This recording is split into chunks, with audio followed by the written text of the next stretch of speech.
నమస్తే. డీటెయిల్స్ చూస్తే ఐబొమ్మ రవికి సోషల్ మీడియా వేదికగా మద్దతు పెరుగుతోంది.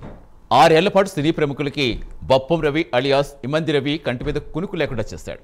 ఐబొమ్మ ఓనర్కు తానున్నానని లాయర్ సలీం స్పష్టం చేస్తున్నారు.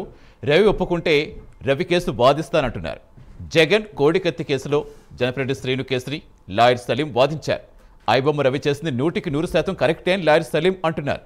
సోషల్ మీడియా వేదిక ఐబొమ్మ రవికి పెరుగుతున్న మద్దతుతో సినీ వర్గాల్లో గుబులు మొదలైంది. ఇక పూర్తి సమాచారం ఇచ్చేందుకు మా కరెస్పాండెంట్ చంద్రశేఖర్ ఎవరు జరుగుతున్నారు. చంద్రశేఖర్, ఇంకా ఏంటి లాయర్ సలీం ఇంకా ఏం చెప్పారు?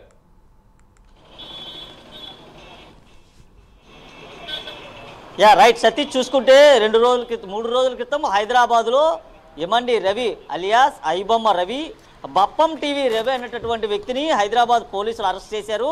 అరెస్ట్ చేసిన తర్వాత ఆయన అయితే రిమాండ్లో పెట్టినటువంటి పరిస్థితి కనిపించింది. ఈ నేపథ్యంలో రవి కేసును వాదించేందుకు ముందుకు వస్తానంటూ కూడా లాయర్ సలీం అయితే చెప్పినటువంటి పరిస్థితి కనిపిస్తుంది. ఏదైతే కోడికత్తి కేసులో జనపరెడ్డి శ్రీను కేసును కూడా వాదించి ఆయన అయితే బెయిల్ పైన బయటికి తీసుకొచ్చాను, గులకరాయి కేసులో కూడా వాదించి వారిని కూడా బయటికి తీసుకొచ్చినటువంటి నేను రవి కేసును కూడా వాదిస్తానంటున్నారు. పెద్ద ఎత్తున కూడా ఇటు సోషల్ మీడియాలో రవికి అయితే మద్దతు తెలుపుతున్నటువంటి పరిస్థితి ఉంది.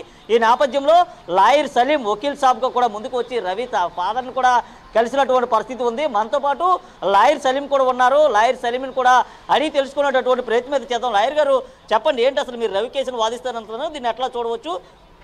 లేదు, చాలా బిగ్ ఆపర్చునిటీ ఫర్ మీ. చాలా నేను కూడా ఉత్సాహంగా ఉన్నాను. 3 days నుంచి టీవీలో సోషల్ మీడియాలో చూస్తున్నాను. కానీ ఏమంటారు, మంచి విషయం ఏముందంటే iBomma Ravi belongs to Visakhapatnam, myself I'm to belong to Visakhapatnam. So ఈ విషయంలో నాకు కూడా మంచి ఆపర్చునిటీ ఉంది. ఈ కేసు నేను వాదించాలంటే అమ్మను అని నేను ఆశిస్తున్నాను.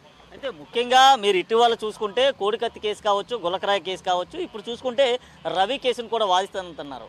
అసలు ప్రధాన కారణం ఏంటంటే అసలు రవి కేసుని ఎందుకు వాదిస్తున్నట్టు ఒకవైపు చూసుకుంటే సినీ వర్గాలన్నీ కూడా రవి విషయంలో చాలా తీవ్రమైనటువంటి వ్యతిరేకత ఉన్నటువంటి పరిస్థితి కనిపిస్తుంది. ముఖ్యంగా చూసుకుంటే సోషల్ మీడియా వేదిక మాత్రం ఎక్కువ శాతం రవికి మద్దతు కూడా ఉన్నటువంటి పరిస్థితి ఉంది. దీన్ని ఎట్లా చూసుకోవచ్చు? లేదు, ఇప్పుడు చూడండి, రవి చేశాడో తప్పు ఒప్పు అదే నాకు తెలియదు. కానీ సోషల్ మీడియా ద్వారా అయితే రవికి అందరు హీరో ప్రైజింగ్ చేస్తున్నారు, అతను హీరో వర్షిప్ చేస్తున్నారు.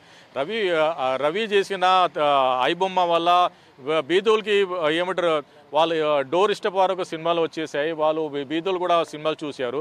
ఎందుకంటే మన ఏమంటారు తెలుగు ప్రజలు కానీ మన 2 రాష్ట్రాల్లో కూడా కానీ పవర్టీ లైన్ కింద ఉంటారు. వాళ్ళు ఒక సినిమా వెళ్ళి చూడాలంటే 400-500 కావాలి. ఒక ఫ్యామిలీ వెళ్ళాలంటే 2000-3000 అవుతుంది. కానీ అదే వాళ్ళ మొబైల్ ఫోన్లా కానీ వాళ్ళ టీవీలో కానీ ఈ ఐబొమ్మ ద్వారా చూస్తున్నారని అందుకే వాళ్ళు సానుభూతిగా ఉన్నారు. సో దాని బేస్ మీద కూడా నేను కూడా సానుభూతిగా ఈ కేసు వాదించాలని ఆలోచన. రవిని ఎప్పుడు కలబోతున్నారు, ఎక్కడ కలబోతున్నారు, ఎలా కలబోతున్నారు, ఆయన ఏ విధంగా బయటికి తీసుకురాబోతున్నారు? ఇప్పుడు రాత్రి ఫ్లైట్కి నేను వెళ్తున్నాను. రేపు చంచల్గూడ జైలుకి లీగల్ ములాఖాత్ చేసి అతనితో నేను ములాఖాత్ చేసి మాట్లాడిన తర్వాత ఫర్దర్ ప్రొసీడింగ్ ఏమని దాని మీద నేను రిజైవ్ చేస్తాను. ఇది సతీష్, చూసుకోవచ్చు, రవి కేసు విషయంలో తాను ఉన్నానంటూ కూడా ముందుకు వచ్చారు వకీల్ సాబ్ లాయర్ సలీం. ఇప్పటికే 2-3 కేసుల్ని సెన్సేషనల్ అయినటువంటి కేసులను కూడా వాదించినటువంటి ఆయన మరలా రవి కేసును కూడా వాదిస్తాను, రవిని అయితే బయటికి తీసుకొని వస్తాను అంటూ కూడా చెప్పినటువంటి పరిస్థితి కనిపిస్తుంది. ఇది ప్రస్తుతం ఉన్నటువంటి తాజా పరిస్థితి. Over to studio. Right, thank you Chandrasekhar.